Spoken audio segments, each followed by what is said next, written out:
guys, this is Stormouse03, and this is my Witcher 2 Assassins of Kings Dark Difficulty walkthrough. So we're going to be finishing up Chapter 1 here, guys, and I'm going to start off by showing you how to do a side quest that I actually wasn't able to complete. If you remember back in the prologue, there was that guy with the amulet who we helped, and then helped us.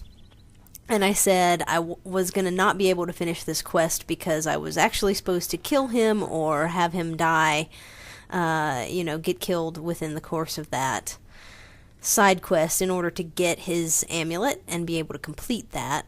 Well, this is the quest, so you come over here to this woman in Lobenden, and she will mention the amulet and say that she can do a ritual to restore its power. And so you're going to need 4 ingredients. One is the Endrega embryo that you should have gotten from the Endrega pods during the side quest with them. One of them is the troll tongue, which you should have got from the troll trouble side quest where we bought the troll head, and one is the essence of death that you got from the wraiths in the claws of madness side quest. So we're going to be needing one more ingredient, and to get that you want to go back to the tavern here, talk to Zoltan, and follow him to the next part of the main quest.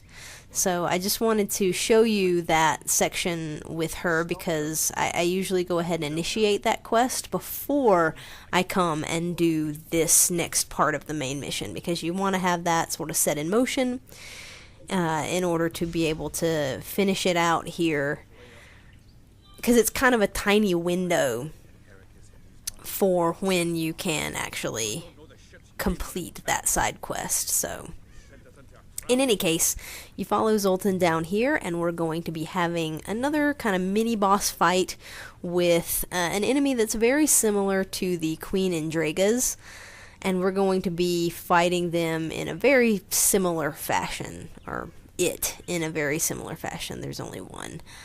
So it's called an Arrakis or an Arrakis, and again, it's very similar to the Queen Endrega. And so what you're going to want to do, pull out your silver sword, go ahead and put Kin on, and then when you go out into this bottom area, it's going to have a little cutscene where it spawns in, and you're going to be throwing down your traps, your Erden sign, and trapping it, rolling behind it, hitting it as many times as you can before it starts to block, and then, getting some distance, rinsing and repeating that process. So when it spawns in, you want to sort of try to roll around it, get your distance, throw down a trap there, and then roll behind it. Start hitting it as quickly as you can. When you hear that clink, that means it started to block you. You want to roll away, get some distance, throw down another trap, repeat the process. So, by this point you should be fairly strong, but it still takes a lot of hits in order to take it down. Right here I'm trying to get in as many hits as I can before it starts to hit back. And it did. It took some damage off, but I did have Kin on, so that took a lot of the damage away so that it wasn't able to, just completely kill me at that point. But when it starts to do that, you want to get away for certain. So, again, I did that just because I wanted this fight to go a little bit quicker, and I was pretty confident in my ability to finish him. But you can take it slow if you want. You saw it dropped the Arrakis eyes and blood. You need the eyes for the side quest that I was just mentioning that we set up there. And so it's really important that you go through all this dialogue with Iorveth, but you want to say, I need to do something first. And that makes it so that you can go complete the Melitele's Heart side quest before you continue on with the main mission.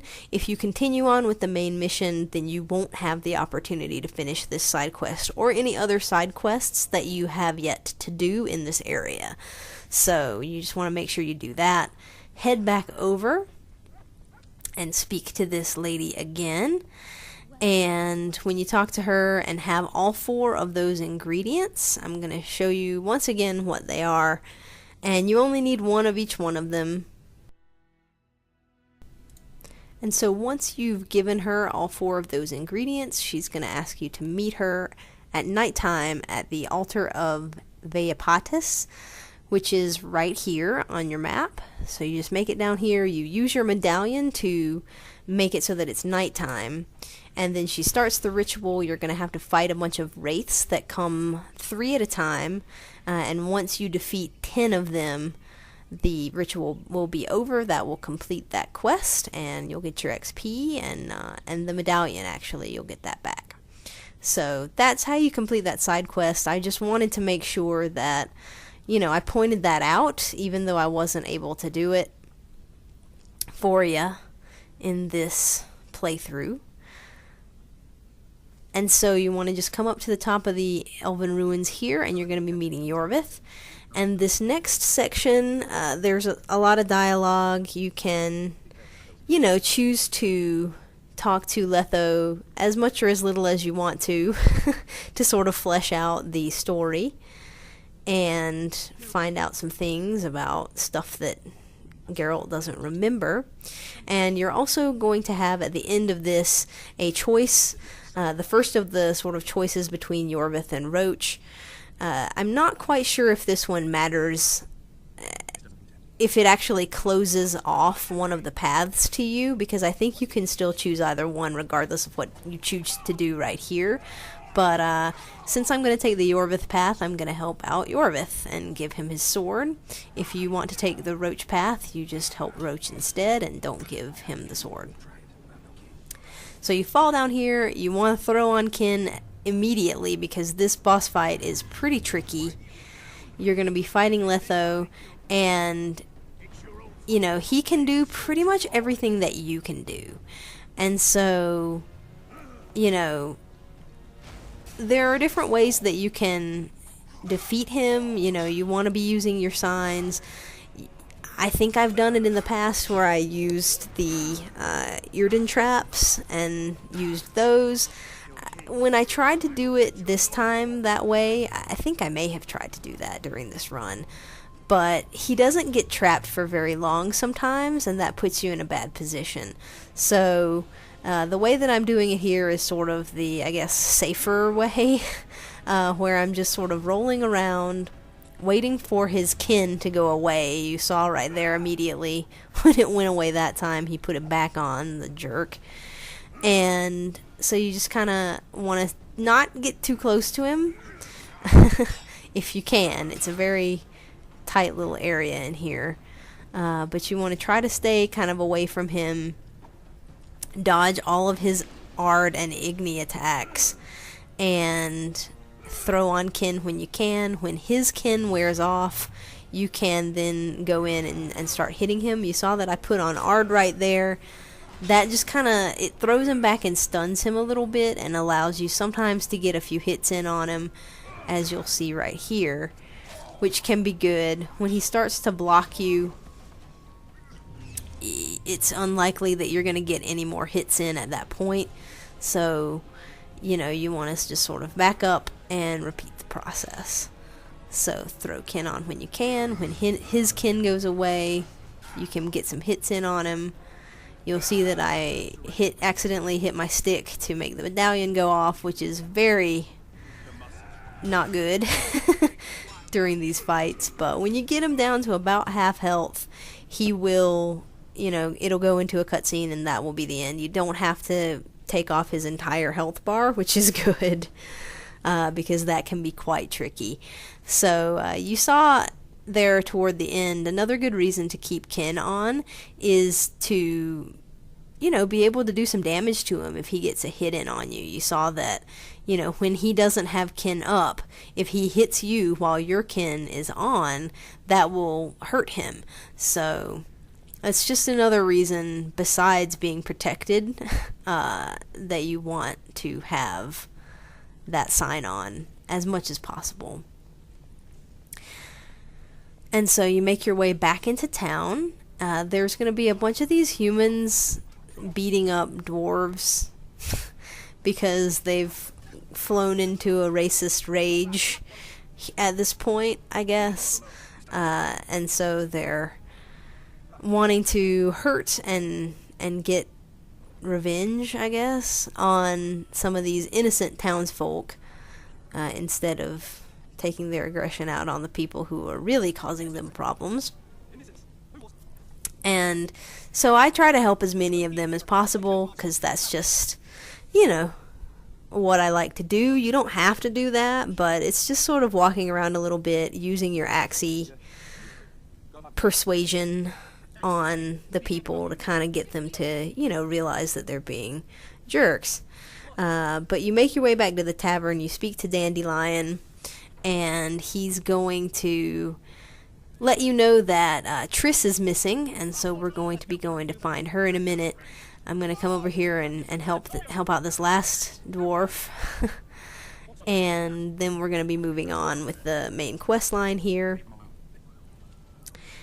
And so Dandelion said that you might want to check Sheila's room, because that was where Triss was last seen. And so you're going to make your way above the tavern into this room here on the left, and you're going to have to look for clues as to what happened. And so there are a few things that you can look at in here. There's the bodyguard that's over here, who is not having a good day.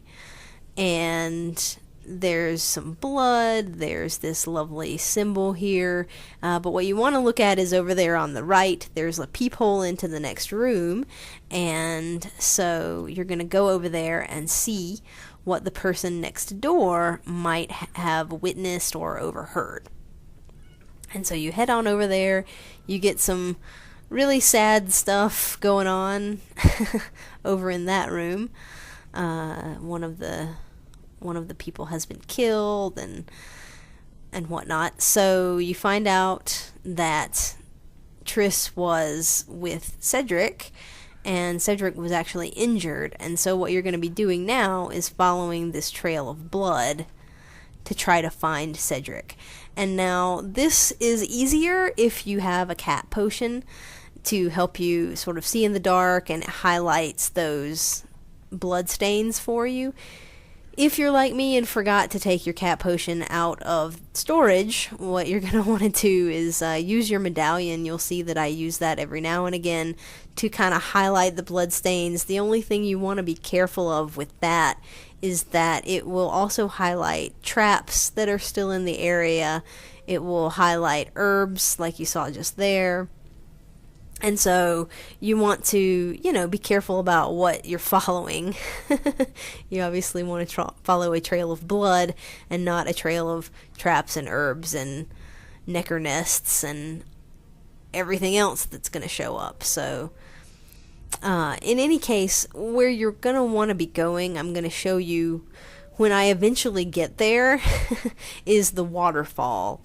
He's going to be kind of right in front of the waterfall where you went to get the Ostmerk, or the ingredient that you needed to make the Ostmerk potion. Sort of right beneath where the Elven ruins are.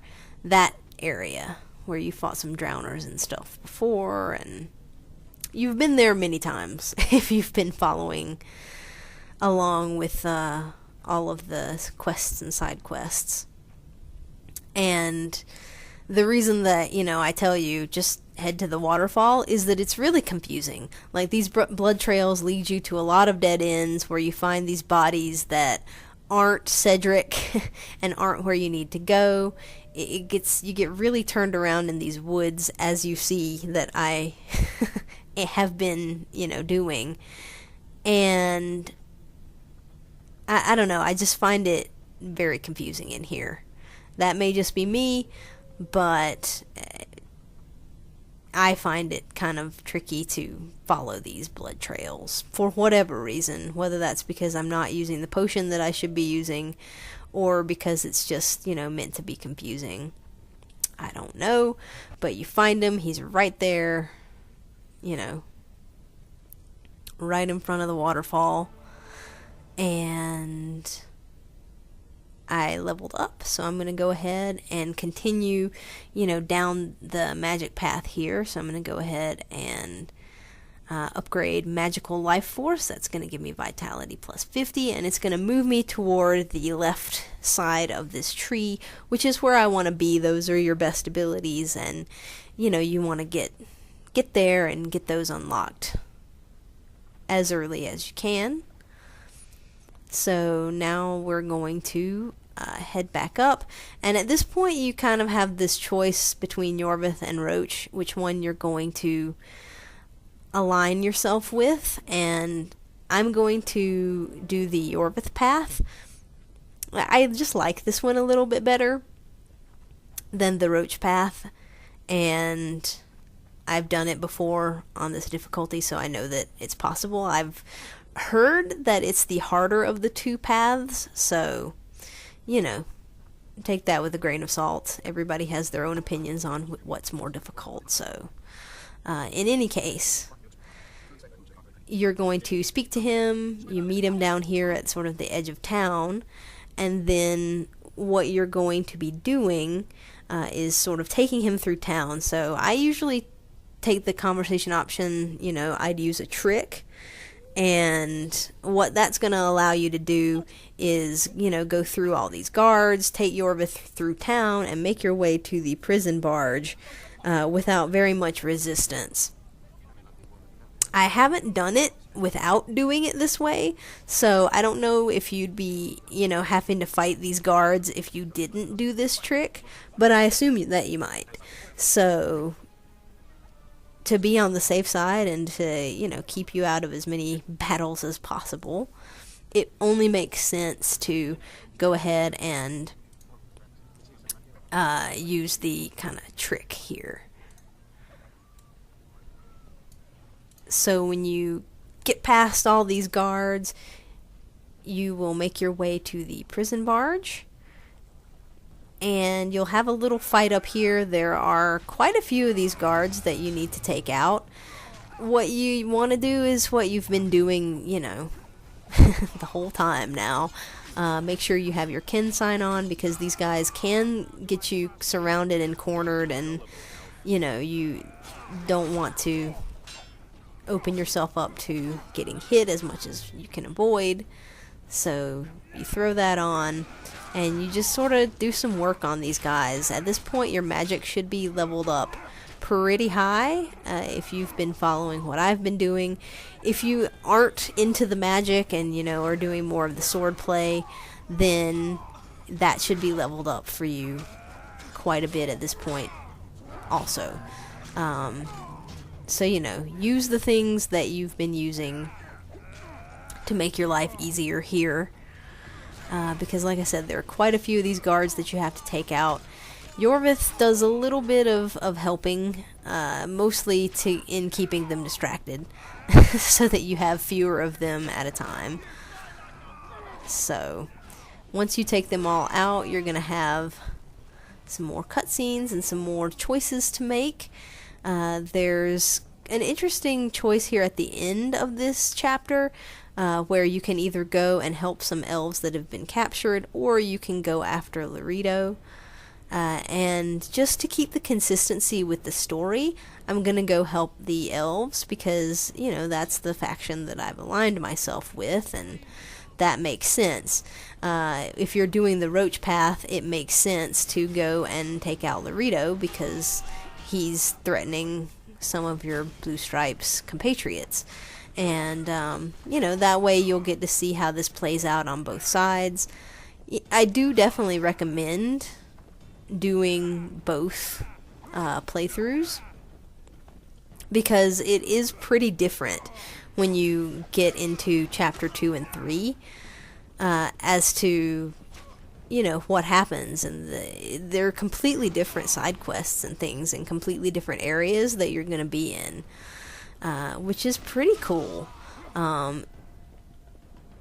because at this point it's basically two different stories, and they complement each other very well. I mean, there's an ultimate end that's the same for both paths, but the way you get there is very different, and both shed light on you know, the overall story and lore of what's going on. So it's pretty neat. Once you defeat those guys outside, you want to come in this building. I put my weapon away because it just makes it easier to see. That's the downfall of those weapons, is that they make it really hard to see anything. So you want to come up these ladders, and there's going to be 3 elves who are tied up here, and you just want to hit A to release, and then tap A as fast as you can to release them as quickly as possible, and you repeat that for all 3. You want to do this as quickly as you can because it is possible for the building to burn down before you are able to release all of them, and you can also get trapped in here and die. So you want to save them all, and you obviously don't want to die yourself, so do that as quickly as you can, and then you're going to get this lovely cutscene. And so we're almost done with this chapter. There's just going to be one more little thing that you have to do when you get back on the ship. It's going to have a flashback here, and you're going to be put into Iorveth's shoes. And when this cutscene ends and you have control of him, all you want to do is run up to Roach and hit him, you know, as quickly as you can. It seems like, since you don't have your abilities and things, that's hard, but it's really not. If you just run up to him and slash away at him, he will die in like 3 hits, because it's not meant to be a hard fight, it's just meant to be cinematic. So that is the end of chapter 1. There's our achievement. Thanks for watching, guys, and I will see you in chapter 2.